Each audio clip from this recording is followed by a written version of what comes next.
Welcome to the deep dive. Today, we're zeroing in, cutting right through all the noise. Yeah, focusing on a really specific kind of high-stakes NFL trade rumor, something we found pretty deep in the analysis out there. Exactly. This isn't just, idle chatter. It feels more like a potential strategic blueprint. Right, for a team that's maybe unexpectedly really fighting for contention right now.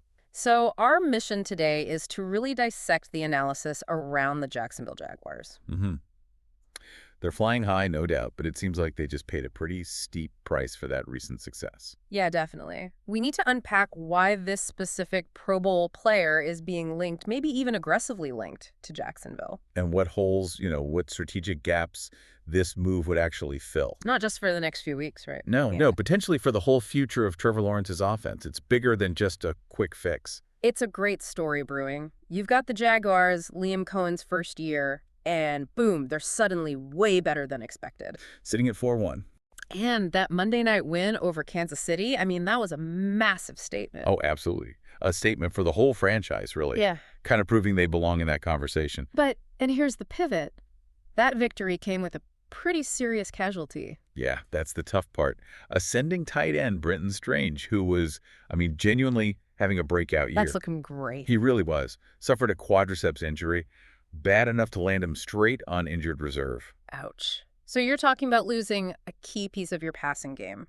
For mandatory 4 games, minimum. That's a significant blow, a seismic shift, really, in your offensive personnel. Right when the momentum is everything for them. Exactly. Critical timing. Okay, so you've got this team. Suddenly they've got real playoff expectations, maybe even hopes. Right. But now a major roster hole starting immediately. So the big question becomes, how do they plug that hole? How do they do it without, sacrificing this momentum they've built? What's the fix? What solution is being predicted to help them weather this particular storm?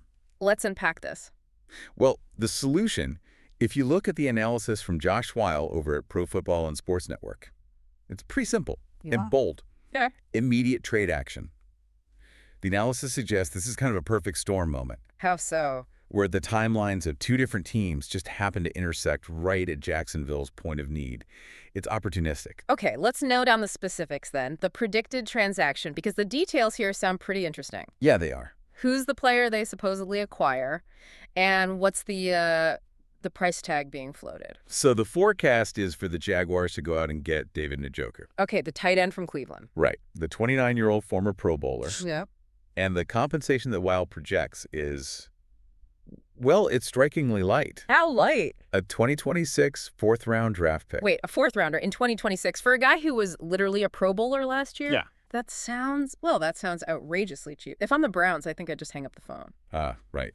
Seems that way on the surface. So what's the deeper reason? What's the compelling strategic motivation for Cleveland to give up that kind of talent for, let's be honest, deferred, low-value capital? And that's where you really have to look at the context. Both franchises, where they are right now. Okay. Look at the Browns situation, their organizational outlook.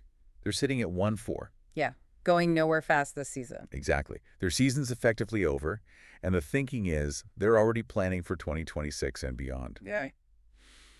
So the source highlights 2 big factors here. First, Njoku's contract.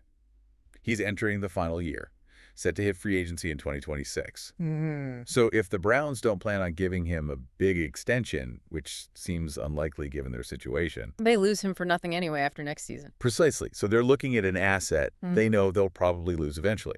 And turning it into something guaranteed, even if it's a future fourth. It's like a pure salary cap and roster liquidity move. That's a good way to put it. And the second factor is their internal depth chart. Okay. The Browns are apparently pretty high on Harold Fannin. They see him as the long-term guy, the successor at tight end. So moving Njoku now clears the path. Clear space for Fannin's development, gets them some draft capital back, however small, and lets them avoid that whole 2026 free agency headache with Njoku altogether. Right. So they trade an aging, fairly expensive contract for future flexibility and a draft slot.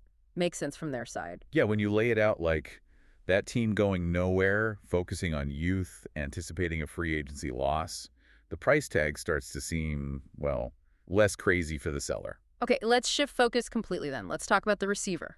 Why should the Jaguars be, ecstatic to bring in David Njoku? What's his actual profile beyond just former Pro Bowler? Well, he's kind of a proven difference maker at the position. He's not just a blocking tight end. The guy is an exceptional athlete.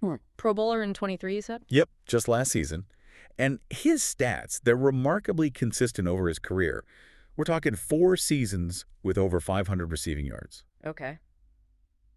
3 of those cleared 600 yards, and 1 was a massive season, topping 800 yards. Wow. He's a legit vertical threat down the seam. Yeah. Runs more like a big wide receiver, but has the size to dominate those routes over the middle. But the analysis, it did mention his 2024 season this year has been notably slower in Cleveland. Yeah. Is this the classic tight end age cliff hitting? Is his age starting to show? You really have to look past the raw box score numbers there.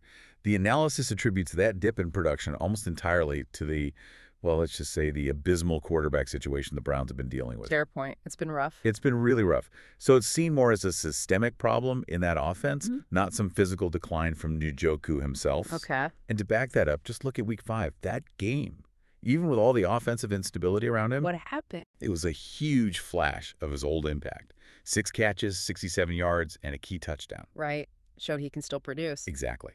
It reminded everyone that when he gets even like marginal quarterback play, marginal support, he's still that top-tier pass catcher who can really change how a defense has to play you. So, okay, if you take a player like that, a verifiable, high-end pass-catching tight end, and you slot him into an offense quarterbacked by Trevor Lawrence, the assumption has to be that his production immediately spikes back up, maybe closer to that 2023 Pro Bowl level. That's the idea. It sounds like an instant fix, doesn't it? It really does. And it is an instant, high-quality fix. While Strange is out for, at least the next 4 weeks, Njoku wouldn't just fill the void. He'd be an upgrade. He'd represent an immediate and significant upgrade over any tight end currently healthy and on that Jaguars roster.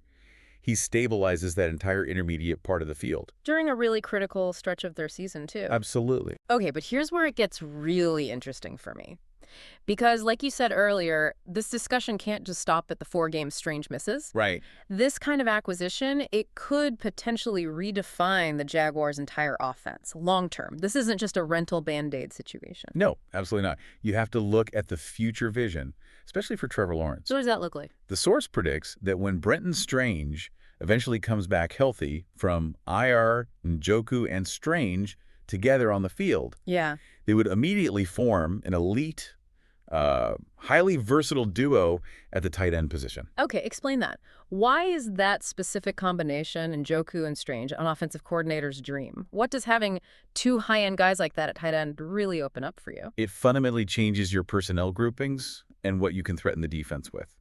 Think about running 12 personnel. 1 running back, 2 tight ends. Exactly. You put Njoku and Strange out there, and you force defenses into these horrible mismatches. Absolute nightmares for defensive coordinators. Well, if the defense stays in their base personnel, maybe with 3 linebackers, to account for the run threat, now you've likely got single coverage on your receivers, maybe Christian Kirk or Brian Thomas Jr. exploiting that. Okay. But if the defense goes lighter, switches to nickel or dime with more defensive backs to cover the pass. Now you can run the ball. Now you've got 2 strong tight ends who can physically dominate those smaller DBs in the run game. You dictate the terms. So it gives Lawrence protection, vertical options downfield, reliable short yardage targets. It just makes their offense way less predictable. Totally. Down to down, much harder to defend. It's a huge investment in offensive versatility. Like the ultimate security blanket for a young franchise quarterback who's still developing. That's a perfect way to describe it. It increases Lawrence's margin for error, gives him 2 massive, reliable targets that demand defensive attention. Which should open things up for everyone else. Exactly. The whole field opens up. This kind of offensive package using multiple high-end tight ends, it's really the hallmark of modern, complex, high-scoring NFL offenses. It just removes potential weaknesses. Okay, so given that the Jags have these, clear, legitimate playoff hopes now, extending maybe even into 2025. Right, the window seems to be opening. The source argues pretty strongly they shouldn't hesitate on this deal. Let's just push back on the cost one more time, though. Okay. Even if it is just a 2026 4th-rounder, that's still future draft capital you're giving up. Yeah. Why is this specific investment worth that price? Maybe even if the price creeps up a little. Because they are a competitive team right now. That's the key. The analysis is really clear on this point.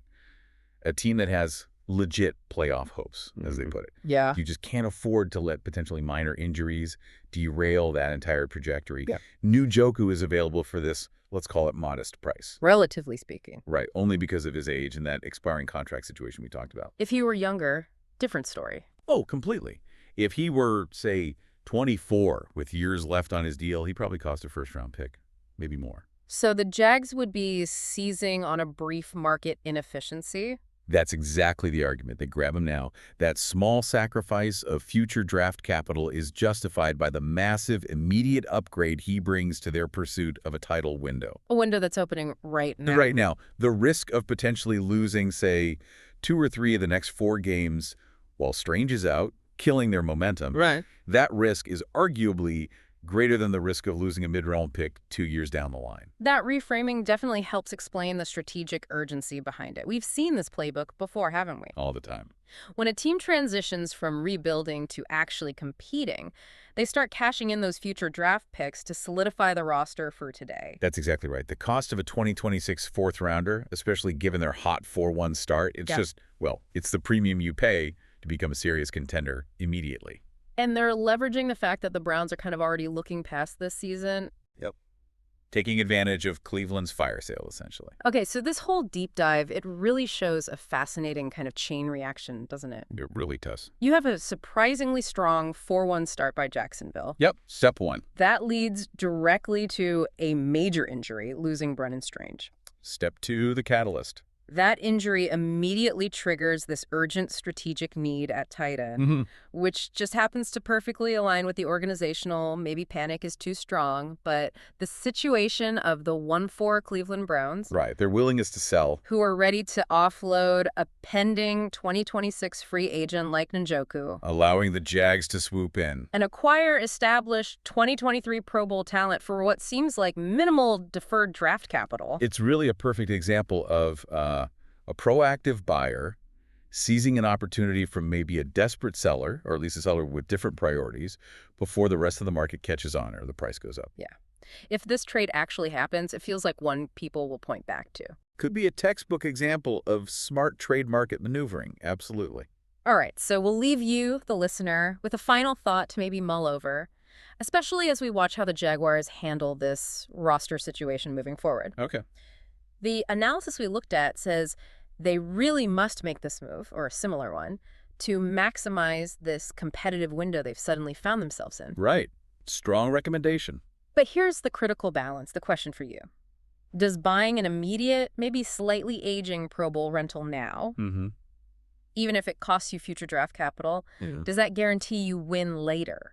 Or are they potentially risking too much of their long-term flexibility, their future building blocks for a short-term boost, albeit maybe a necessary one? Yeah, it's that classic tension.